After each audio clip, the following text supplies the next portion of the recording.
제니쌤, 영어 TV. 좋은 디자인은 출발하는데 뭐에 대한 이해? 심리학과 기계에 대한 이해로서 출발합니다. 심리학이 갑자기 왜 나와? 이런 얘기 할 수도 있는데, 그러니까 이게 지금 기계에 대해서 어떤 테크놀로지에 대해서 우리가 디자인을 할 때요, 사람 심리가 나오는 이유는 우리가 어떨 때 좀 소위 말해서 빡쳐요. 잘 안 돼. 잘 안 되는데 왜 안 되는지도 모르겠어. 그 계속 시도하는 거야. 그 사람 심리가 그럴 때 어때? 좀 화가 나지? 그런 심리를 좀 파악을 해야 되니까 좋은 디자이너들은요, 그런 사람의 심리까지 좀 알아야 된다는 얘기야. 그래서 심리학이란 말이 나옵니다. 그 사람 심리가 파악하기 어려워. 그게 사람 심리를 파악하기가 쉽니? 그래, 심리학. 좋은 디자인은요, 필요로 합니다. 좋은 의사소통을 필요로 해요. 특히 기계에서 인간으로 갈 때요. 분사구문, 뭘 알려주면서 무슨 행동이 가능한지, 무엇이 일어나고 있는지 지금, 그리고 무엇이 be about to 원형은 막 뭐뭐 하려고 하다. 그래서 무엇이 이제 막 일어나려고 하는지, 이게 무슨 말이냐면은 내가 어떤 거를 주문하고 싶어. 그럼 무슨 주문이 가능하냐? 그리고 주문을 눌렀어. 그러면은 주문 중입니다. 이렇게 떠야 될 거 아닙니까? 그리고 이걸 만약에 눌렀어. 그러면 결제가 될 거예요. 이런 거 다 알려줘야 될 거 아닙니까? 그게 여기 지금 내용입니다. 그래서 의사소통이라는 것은 특히 중요한데, 뭐 할 때 중요하냐? 어떤 일이 잘못됐을 때, 그때 중요해요. 가주어, 비교적 쉬워요. 디자인하는 것은 진주어, 어떤 것입니까? 스무스하게, 부드럽게, 그리고 조화롭게 작동을 하는 어떤 것을 디자인하는 건 비교적 쉬워. 뭐하는 한, as롱에서는 뭐뭐하는 한, 접속사, 어떤 일들이 제대로 진행되고 있으면, 그냥 작동이 잘 되고 있을 때는 디자인하기가 쉽지. 하지만 뭐 하자마자, as soon as, 문제가 생기자마자, 혹은 오해가 생기자마자, 그때 이제 문제가 발생하는 거야. 그리고 이것이 바로 여기서 where는요, 지금 관계부사가 보통 일반적으로 where잖아. 그래서 여기 앞에는 지금 어때? 더 케이스라든가 이런 선행사가 생략이 되어 있다고 보고요. 그래서 이것이 바로 어떤 경우다? 좋은 디자인이 필요한 경우다. 이렇게 해석을 해주면 되겠습니다. 디자이너들은요, 필요한데 집중할 필요가 있어. 그들의 어떤 관심과 주의를 어디다가, 어떤 경우에다가. 자, 똑같잖아요. 관계부사가 또 꾸미죠. 그럼 뒤에가 완전문이 나오겠고, 어떤 게 잘못되는 경우에다가 포커스를 맞춰줘야 한다는 얘기야. Not just. 뭐가 아니라 on 하고 나서 여기에도 지금 어때? 관계부사인 어떤 순간, the time 이런 게 생략이 되면 맞겠죠? 어떤 게 계획된 대로 pp만 나와 있는 마찬가지 분사구문이고요. 계획된 대로 일이 착실히 진행되는 그때, 그 순간이 아니라 잘못되는 경우에다가 초점을 맞춰줘야 된다고. 내가 뭔가 키오스크에서 주문을 했어. 주문이 잘 됐어. 그럼 사람들이 어때? 뭐 거의 신경을 쓰겠니? 신경을 안 쓰지. 근데 키오스크에 주문을 했는데 주문이 자꾸 안 돼. 그럼 뭐 내가 좀 빡치잖아. 왜 안 돼요 이거? 이유를 알아야 될 거 아니야. 그때 기계가 잘 설명을 해주게끔 디자이너가 설계를 잘해야 한다는 얘기야. 실제로 이것은 마찬가지 어떤 상황, 어떤 경우다 앞에 선행사 생략이 돼 있고, where가 꾸미는 역할, 근데 선행사를 생략을 했다. 가장 큰 만족감이 생길 수 있는 그 상황이야. 뭐 할 때가? 어떤 것이 잘못될 때. 근데 기계가 문제점을 강조해줘요. 그러면은 사람이 어때? 그 문제점을 이해를 하겠지. 그리고 적절한 조치를 취하겠지. 그리고 문제가 해결이 되겠지. 그 순간이 만족감이 가장 높아지는 시점이다. 그래서 카드를 잘못 끼웠습니다. 이렇게 메시지가 떠. 그럼 빼서 그럼 다시 끼우잖아. 근데 그냥 이런 설명도 없이 결제가 취소됐습니다. 계속 이런 말만 나와. 그럼 빡치잖아. 그래서 아까 심리학이란 말이 나온 거야. 좋은 디자이너는요, 그래서 어떻게 해야 된다? 문제가 발생했을 때 문제를 인식하고 해결하기 위한 사용자와 기계 간의 원활한 의사소통을 해야 되니까 이 디자이너가 어떻게 해야 된다? 거기까지 감안해가지고 좋은 디자인을 만들어야 된다. 그게 필수 요건이다. 라는 글이에요.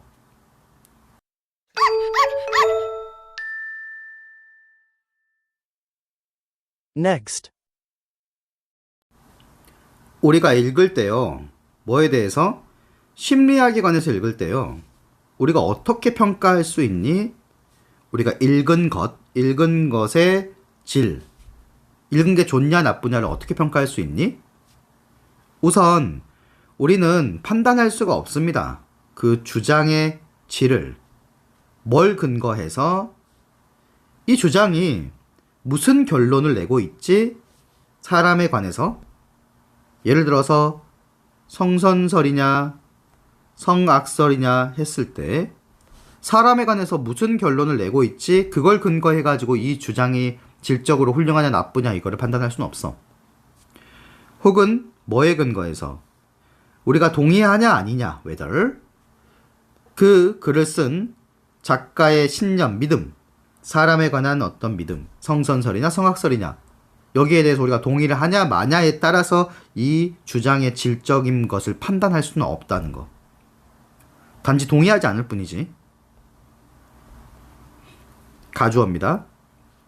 충분히 가능하다. 의미상의 주어. 두 명의 훌륭한 심리학자가요. 강하게 의견을 달리해.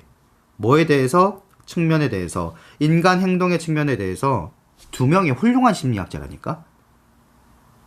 그래서 이 두 사람이 의견을 강하게 달리하는 것도 가능하다고요. 뭐 하면서? 둘 다, 이 두 명의 심리학자 다, 그리고 제공하면서 분사구문이죠. 주어가 같지 않으니까 생략을 안 해놨습니다. 주어를 붙여놨고 분사구문입니다. 그래서 이 두 심리학자가 모두 제공하면서 설득력 있는 주장을 그리고 좋은 근거들을 그들의 결론에 다다르게 된 그런 것들을 다 동시에 제공하면서 의견이 다를 수도 있어. 네가 더 많이 더 폭넓게 심리학에 관해서 읽으면서 너는 발견하게 됩니다. 명사절 접속사를 대슬 있다는 것을 많은 차이가 있다는 거 의견에 있어서 이 연구자들 심리학자들 사이에서도 굉장히 많은 의견 차이가 있다는 것을 알게 돼요. 다음 가주어고요. 진주어입니다. 심지어 어떤 경우가 있을 수도 있냐. 두 명의 연구자가요 수행을 하는데 같아 보이는 실험을 두 개의 다른 환경에서 서로 다른 환경에서 겉보기에는 같아 보이는 실험을 수행을 해. 하지만 1번, 2번 이렇게 병렬이죠. 아주 다른 결과를 얻는 것도 가능하다고요. 같은 실험을 했는데 다른 환경이긴 하지만 이것이 의미하진 않는다. 반드시 뭐를요? 대슬요. 그 연구자들 중에 어떤 한 명이요. 뭔가 연구를 잘못 수행했다. bad work를 했다는 것을 의미하는 건 아니야. 다른 결과가 나왔다고 해서.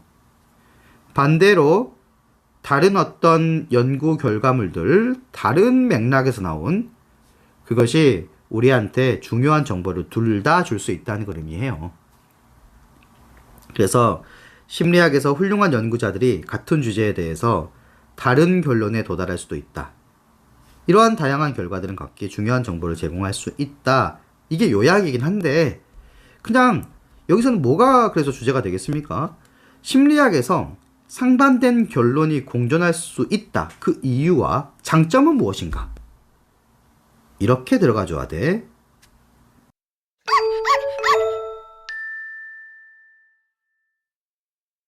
Next. 내가 이것을 보면 믿을게. 이런 익숙한 말은요. recalls, 상기시켜 주는데 first hand라는 게 직접적인이라는 뜻입니다.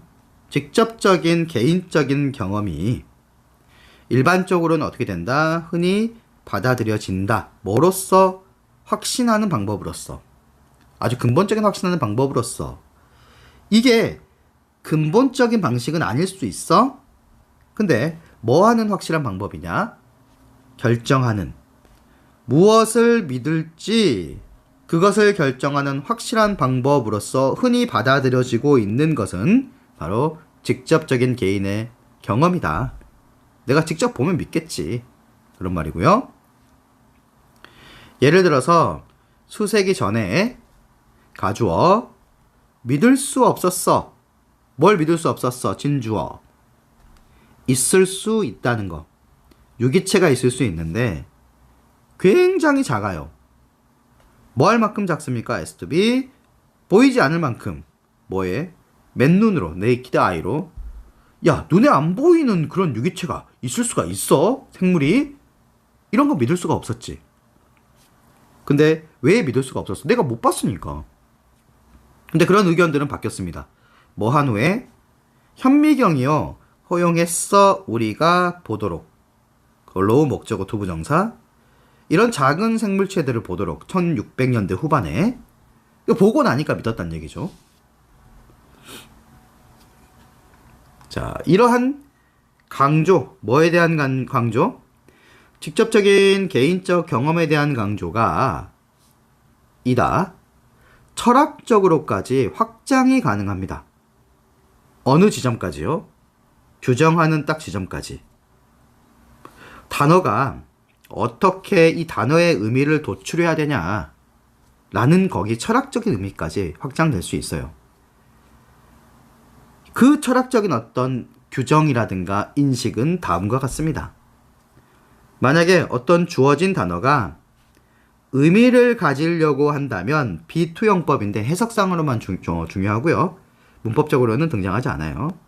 그래서 비투영법은 가운의 예의, 가능, 운명, 의도, 예정, 의도 이 5가지 중에 하나로 해석이 되는데 여기서는 지금 의도로 해석이 됐죠. 그래서 주어진 단어가 의미를 가지려고 한다면 그러면 이것은요 trace업을 할 수 있어야 돼. trace back 할 수 있어야 되는데 되짚어서 추적될 수 있어야 된다는 얘기야. 뭘로? 어느 정도의 감각적인 경험으로. 그래야지 단어가 의미를 가질 수 있다는 얘기야. 그렇지 않으면 그 단어는 간주돼야 되는데 뭐로써? 오직 의미가 없는 그냥 소리로써. 자, 보세요. 신맛이란 단어가 있어. 그럼 우리는 바로 어떻게 돼? 알 수 있지. 왜? 신맛을 먹어봤잖아. 바로 떠오르는 거야. 이런 식으로 단어가 의미를 가지려면은 이 되짚어질 수 있어야 된다니까. 우리는 감각적인 경험으로. 근데 그게 없으면 그냥 무의미한 소리일 뿐이에요. 우리가 그런 것들을 경험해보지 않았으면. 그래서 이렇게 경험에 연결된 어떤 의미의 이론이 주장이 되었다. 뭐에 의해서? 스코틀랜드 철학자인 데이비드 휴메에 의해서. 이 사람이 경험주의자인데요. 누구니? 믿었어. 대절을. 지식. 뭐의 지식? 존재하는 것 혹은 사실인 것의 지식이 오직 어디서 나올 수 있다? 세상을 관찰하는 것으로부터 나올 수 있다. 라고 그냥 주장한 이 데이비드 휴메에 대한 이야기입니다. 그래서 믿음이나 의미 형성에는 뭐가? 감각적인 경험이 중요하고 직접적 경험의 중요성은 단어의 의미를 결정하는 방식에도 적용될 수가 있다. 그래서 경험이 주로 이루고 있는 글이고요. 경험주의가 의미를 가진다. 경험주의 의미론. 요거 직접적인 경험에서 비롯된 단어의 의미 이런 식으로까지 확장이 될 수 있겠습니다.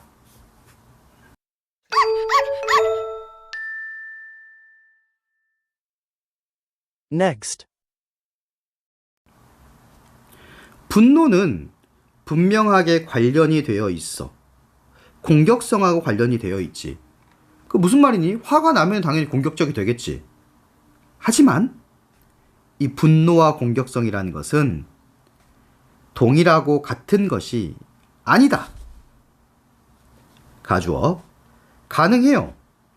공격적인 것이 가능한데 뭐 없이 화가 안 난 상태로. 화가 없이 공격적일 수도 있고요. 그리고 똑같이 가능해요. 뭐가 가능하니? 공격적이 되는 것 없이 그냥 화가 나는 것도 차분하게 화낼 수 있잖아. 가능해요. 같은 게 아니란 얘기지. 근데요, 이 분노와 공격, 화의 감정, 그리고 분노의 행동, 이것이 연결이 되어 있어. 그리고 생물학적으로 기반을 하고 있어. 근데 뭘로? 명백한 생존적인 가치를 가지고. 그렇긴 해. 분노는 항상 무슨 결과를 낳습니까? 훨씬 증가된 에너지의 폭발을 가져옵니다. 분노가 생기면은 당연히 어때? 막 부글부글 끓잖아. 그리고 여기서 지금 조심해야 될 게 although 이렇게 가로쳐줘야 됩니다. 그래서 and 다음에서요, 분노에 걸려있는 1번 동사, 2번 동사 이렇게 이어지는 겁니다. 구조 잘 파악하세요.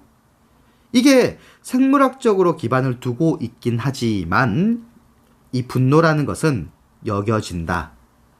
몇몇 심리학자들에 의해서는요, 뭐로써? 되게 사회적으로 구성이 되는 것으로서 그렇게 여겨집니다. 그럼 여기는 어때? BPP가 C를 PP로 만들었지. 이 C라는 것은 C, A, S, B 이런 형태로 나올 수 있어. 근데 수동태이기 때문에 목적어가 지금 없어. 그치? 그럼 뒤에 S 다음에 바로 B가 나온 거야. 그럼 얘는 목적 보호라고 볼 수 있겠지. 그래서 그냥 단순 PP가 나온 겁니다. 즉, 어떤 사람들은 기질적으로 be prone to 조금 더 화를 잘 낼 수도 있어, 다른 사람보다. 하지만 정도 to which가 꿈이죠. 이 사람들이 이 분노를 표현하는 정도, 주어, 동사, 그것은 아마도 사회적으로 결정이 될 거라고요. 기질적으로 누가 더 화를 잘 내고 누가 더 안 내고 이렇게 이야기할 수는 있겠지만, 우리 문화에서 예를 들어서 소년들이, 남자들이요, 더 권장이 됩니다. 표현을 하도록 그들의 화를 좀 더 공개적으로, 여자아이들보다는. 그리고 비교급 강조, 훨씬 더 큰 남성의 어떤 남자아이들의 비율이 여자아이들보다, 여성들보다 are made to take 하도록 만들어져. 그럼 뭐? 분노 관리 과정을, 이게 뭐 어떤 과정인지는 잘 모르겠지만 아무튼 그거를 더 수강하게 된다는 얘기죠. 남자들이 보통 화를 더 많이 내고, 그래서 분노 관리 과정을 남자들이 보통 더 수강을 한다. 이런 얘기. 이것은요, 학습된 차이다. PP가 지금 뒤에 있는 명사를 꾸며요. 뭐가 아니라 생물학적인 차이가 아니라, 아까 사회적이라 그랬잖아. 그래서 분노는 생물학적 기반을 가지고 있다. 타고난 기질에 속하는 감정이다. 그렇지만 그것을 표현하는 거, 표현 정도다. 표현 정도. 그것은 사회적으로 학습된 것이다. 라는 거.